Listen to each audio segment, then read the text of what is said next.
Hello बच्चों, मैं आशीष सिंह आपके लिए लेकर आया हूँ यूपी बोर्ड के लिए महत्वपूर्ण क्वेश्चन जो अब तक लगातार हम लोग वीडियो के माध्यम से देखते रहे हैं। तो आज चलो हम लोग फिर से देखते हैं अपने उस महत्वपूर्ण क्वेश्चन को जो हम लोगों को यूपी बोर्ड के लिए बहुत ही सहयोगी रहेगा। तो चलिए आज इस नए सेशन में फिर से हम लोग देखेंगे कि आपके यूपी बोर्ड के लिए महत्वपूर्ण क्वेश्चन क्या बनने वाले हैं। तो चैनल को आप ऐसे ही सब्सक्राइब करते रहिए, लगातार चैनल से जुड़े रहिए और यूपी बोर्ड के लिए आप महत्वपूर्ण क्वेश्चन को लेते रहिए। तो चलिए देखते हैं पहले क्वेश्चन को। पहला क्वेश्चन है, कह रहा दो घात बहुपद 6x square minus 3 minus 7x के शून्य ज्ञात कीजिए और शून्यकों तथा गुणांकों के बीच संबंध स्थापित कीजिए। तो देखिए पहला क्वेश्चन में कह रहा है कि दो घात बहुपद दिया गया है 6x square minus 3 minus 7x, कह रहा है कि इस बहुपद के शून्य के ज्ञात कीजिए। पहले बोला है कि आप शून्य को ज्ञात करिए। अब शून्य निकालने के लिए हमको क्या करना होगा, पहले इस बहुपद का गुणनखंड करना होगा और गुणनखंड करने के लिए पहले तो हम इसको क्या करेंगे, क्रम से व्यवस्थित करेंगे, जिसमें 6x स्क्वायर होगा माइनस 7x और माइनस 3। अब इसका फैक्टर करेंगे। फैक्टर के लिए इन दोनों नंबर्स का क्या करेंगे, हम लोग गुणा कर लेंगे। 6 से 3 को जब गुणा करेंगे तो क्या आएगा, 6 तिया 18।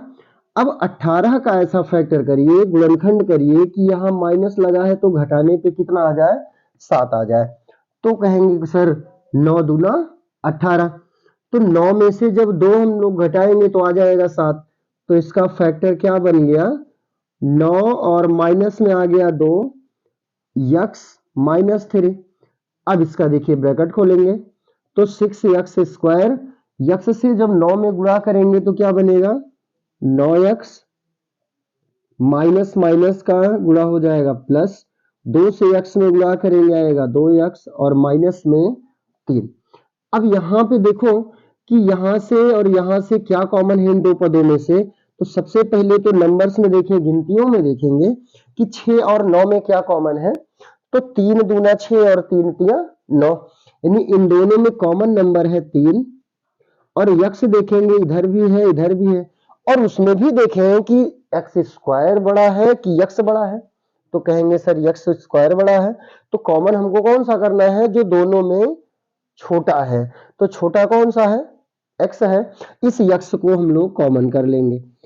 यक्स कॉमन करने के बाद देखो यहाँ क्या बचा, 3 दूना 6, एक यक्स निकल गया तो यक्स बचा, 3 तिया 9 और यक्स पूरा निकल गया। यहाँ पे देखेंगे कि सेम डिजिट यही है, मीन्स यहाँ से फिर कुछ कॉमन निकलने वाला नहीं है। यहाँ पे अगर हम कॉमन निकालें तो एक ही निकलेगा, एक कॉमन करेंगे तो डिजिट में कोई भी परिवर्तन नहीं होगा। अब हम आपको बताए थे, इसके पहले वीडियो में बताए थे कि इन दोनों में अगर ब्रैकेट में बराबर आ जाते हैं तब तो ये सही है, और अगर दोनों अलग आते हैं तो मीन्स गलत है। तो हमको क्या मिल रहा है कि दोनों क्या है, बराबर है। तो इन दोनों में से एक हम लोग लिख लेते हैं, या कहें कि इसको कॉमन कर लेते हैं, और दूसरा क्या बचता है, 3x प्लस 1 बचता है। तो ये तो इसका गुणनखंड हो गया। अब शून्य निकालने के लिए हम क्या करते हैं, इन दोनों गुणनखंडों को शून्य के बराबर करते हैं। तो 2x माइनस में 3 बराबर में 0, तो 2x बराबर में क्या आएगा, 3 को इधर पक्षांतर कर दें तो प्लस में आ जाएगा, और x का जो मान आएगा वो 3 आएगा, बटे में क्या आ जाएगा, 2। दूसरे गुणनखंड को करिए तो 3x धन 1 बराबर करेंगे 0, तो 3x बराबर 1 का जब इधर पक्षांतर करेंगे तो क्या बनेगा, माइनस में, और x आ जाएगा कितना, माइनस में 1/3। तो x के जो दो मान मिले, एक तो मिला 3/2, दूसरा मिला ऋण में 1/3, ये दोनों क्या है, इस बहुपद के शून्यक है। अब शून्यक को मिलने के बाद इनको हम क्या करेंगे, कह रहा है कि शून्यकों तथा गुणांकों के बीच संबंध स्थापित कीजिए। अब संबंध स्थापित करना है तो आपको पता है कि शून्यकों का योगफल क्या होता है, शून्यकों का योग। तो शून्यकों का योग होता है माइनस यक्स का गुणांक और बटे में आएगा यक्स स्क्वायर का गुणांक। और इनका गुणन होता है कि अचर पद और बटे में यक्स स्क्वायर का गुणांक, यही तो होता है इनमें संबंध। तो हमको यही लेके आना है। तो देखो, तो पहले हम शून्यकों का योगफल निकालेंगे, शून्यकों का योग। अब शून्यकों का जब योग निकालेंगे तो मीन्स हम इन दोनों को क्या करेंगे, जोड़ लेंगे। तो यहाँ पे माइनस लगा है तो बीच में आ जाएगा माइनस। अब जोड़ेंगे तो क्रॉस गुणा करके तो 3 तिया हो जाएगा 9 और 2 एक कम हो जाएगा 2 बटे में 3 दूना 6। तो देखो 9 में से 2 घटाएंगे क्या आएगा, 7 आएगा और बटे में आ जाएगा 6। 7 देखें तो किसका है गुणांक, माइनस यक्स का गुणांक क्या है, 7 है। माइनस यक्स का गुणांक 7, इसका मतलब यहां आ जाएगा माइनस यक्स का गुणांक। और बटे में देखो क्या आएगा 6। 6 किसका गुणांक है, यक्स स्क्वायर का गुणांक है। तो यहां आ जाएगा यक्स स्क्वायर का गुणांक। तो एक संबंध तो निकल गया। अभी दूसरा संबंध देखो, हमको क्या निकालना है कि गुणन को भी दिखाना है। तो शून्यकों का गुणनफल, अब शून्यकों का जो गुणनफल हम लोग निकालेंगे तो इसको हम यहां पे मिटा दे रहे हैं। शून्यकों का गुणनफल, अगर शून्यकों का गुणनफल निकालें, ध्यान दो, शून्यकों का गुणनफल, तो शून्यकों का गुणनफल क्या होगा, इन दोनों शून्यकों का गुणा। अब पहला शून्य कितना है बेटा, 3/2 है और दूसरा कितना है, ऋण में 1/3। तो 3/2 और गुणे में ऋण 1/3। तो गुणा करेंगे देखो तो 3 एकम 3 आएगा और 3 दूना 6 होगा। और देखो कि ऋण 3 क्या है, अचर पद है। तो गुणनफल का संबंध यही था ना, अचर पद बटे में यक्स स्क्वायर का गुणांक। तो ऋण 3 देखो यहाँ पे क्या है, अचर पद है कि नहीं। तो यहाँ पे लिखेंगे अचर पद और बटे में 6 देखिए किसका गुणांक है, यक्स स्क्वायर का गुणांक है, यक्स स्क्वायर का गुणांक।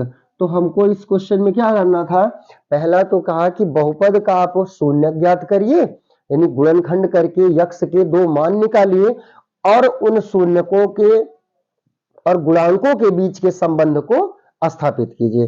तो हम लोग इनके देखो योगफल के भी संबंध को स्थापित कर दिए हैं, इधर गुणनफल का संबंध स्थापित हो गया। अब आएंगे हम लोग अगले क्वेश्चन पर। अगला क्वेश्चन है,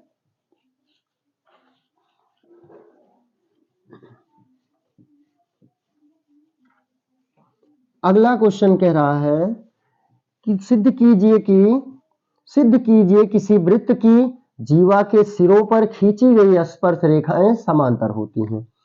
अब दूसरे क्वेश्चन में कह रहा है कि अगर एक वृत्त है और वृत्त की ये जीवा रेखा है, जीवा रेखा है, जीवा नहीं होना चाहिए। सिद्ध कीजिए कि किसी वृत्त की, यहां पे जीवा नहीं होगा बच्चों, यहां पे होगा वृत्त के व्यास, वृत्त के व्यास, ये व्यास होना चाहिए। तो वृत्त के व्यास, अब व्यास का मतलब जो वृत्त के केंद्र से होकर खींची गई रेखा होगी, यानी वृत्त की वह सबसे बड़ी जीवा रेखा जो वृत्त के केंद्र से होकर जाती है, उस रेखा को क्या कहते हैं, व्यास कहते हैं। तो कह रहा है कि अगर ये जीवा P और Q है, तो व्यास P और Q है, तो इनके सिरों पर खींची गई स्पर्श रेखा, इनके एक सिरे ये हैं और दूसरे सिरे ये हैं, कह रहा है इन दोनों सिरों पर खींची गई स्पर्श रेखा AB और दूसरी मानते हैं कि CD है, ये दोनों रेखाएं एक दूसरे के समांतर हैं। यानी सिद्ध हमको क्या करना है, सिद्ध करना है कि AB समांतर CD, यही सिद्ध करना है।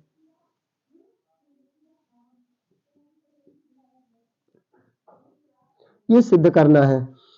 अब हम लोग जब इसकी उत्पत्ति करते हैं यानी इसको सिद्ध करते हैं, तो देखो एक प्रमेय आपको मालूम है कि वृत्त की स्पर्श रेखा, वृत्त की स्पर्श रेखा, स्पर्श रेखा जो AB और CD है, तो वृत्त की स्पर्श रेखा त्रिज्या पर लंब होती है, त्रिज्या पर लंब होती है। तो लंब होने का मतलब है कि वो 90 अंश का कोण बनाती है। तो अगर ये स्पर्श रेखा है और यहाँ पे इसका केंद्र O है, तो OP तो वृत्त की त्रिज्या ही होगी, PQ वृत्त का व्यास, लेकिन OP और OQ वृत्त की त्रिज्या ही होंगी। तो स्पर्श रेखा और ये त्रिज्या, इसका मतलब स्पर्श रेखा त्रिज्या पे जब लंब होती है यानी 90 अंश का कोण बनाती है, तो इसका मतलब इधर ये वाला कोण 90 होगा ना। तो इसलिए कोण देखो APO, क्या APO ये होगा कितना, 90 अंश होगा। इसको हम मान लेते हैं समीकरण नंबर 1। दूसरा देखो कि कोण क्या बनेगा, DQO, क्या कोण बना, DQO, ये कोण हो गया 90 अंश और इसको मान लेते हैं कि समीकरण नंबर क्या है, 2 है। तो समीकरण 1 व 2 से अगर देखें तो अगर इनका एक साइड बराबर है, इन्हीं दो समीकरणों का अगर एक साइड बराबर होता है तो दूसरा साइड भी बराबर होता है। क्यों?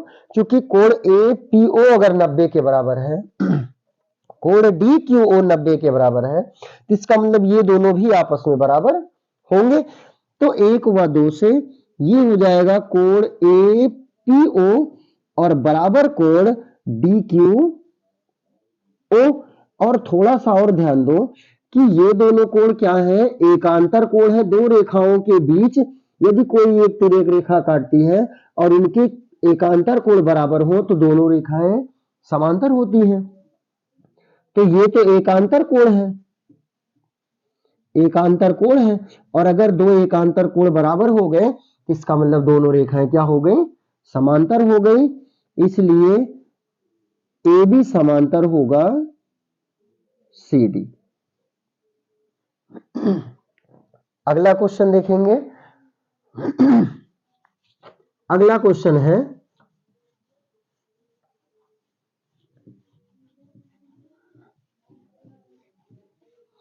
अगला क्वेश्चन कह रहा है कि एक थैले में, ध्यान देंगे प्रायिकता का क्वेश्चन है, कह रहा है एक थैले में 3 लाल और 5 काली गेंद है, एक गेंद यादृच्छा निकाली जाती है, तो इसकी प्रायिकता क्या है कि गेंद, पहला पार्ट कह रहा लाल हो और दूसरा लाल ना हो। तो पहला तो हमको ये निकालना है कि गेंद लाल हो और दूसरा गेंद लाल ना हो। तो पहले तो ये देखें कि लाल गेंदों की संख्या कितनी है, लाल गेंदों की संख्या बराबर है, लाल गेंदों की संख्या बराबर है 3 और काली गेंदों की संख्या है,